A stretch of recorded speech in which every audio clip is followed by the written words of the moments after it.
CIA is a totally illegitimate criminal organization unless it is following precisely the orders of the elected president. Democrat or Republican, doesn't matter. So he's describing a crime.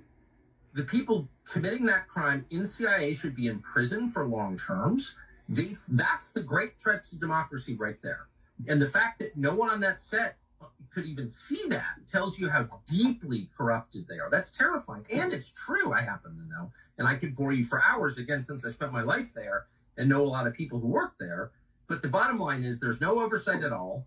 They were able to participate in the murder of a U.S. president and then hide that fact for 60 years by keeping those documents classified, which they still are.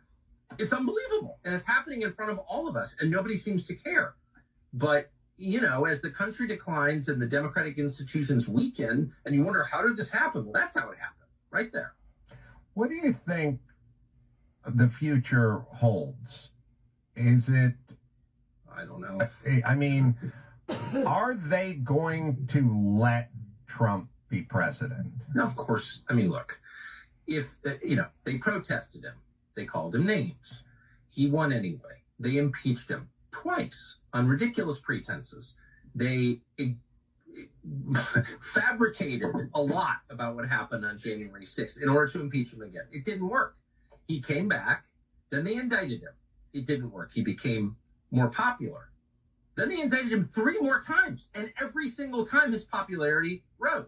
So if you begin with criticism, then you go to protest, then you go to impeachment, now you go to indictment, and none of them work, what's next? I mean, graph it out, man. We're speeding toward assassination, obviously, and no one will say that, but I don't know how you can't reach that conclusion. You know what I mean? Like, they have decided, permanent Washington, both parties have decided that there's something about Trump that's so threatening to them, they just can't have it.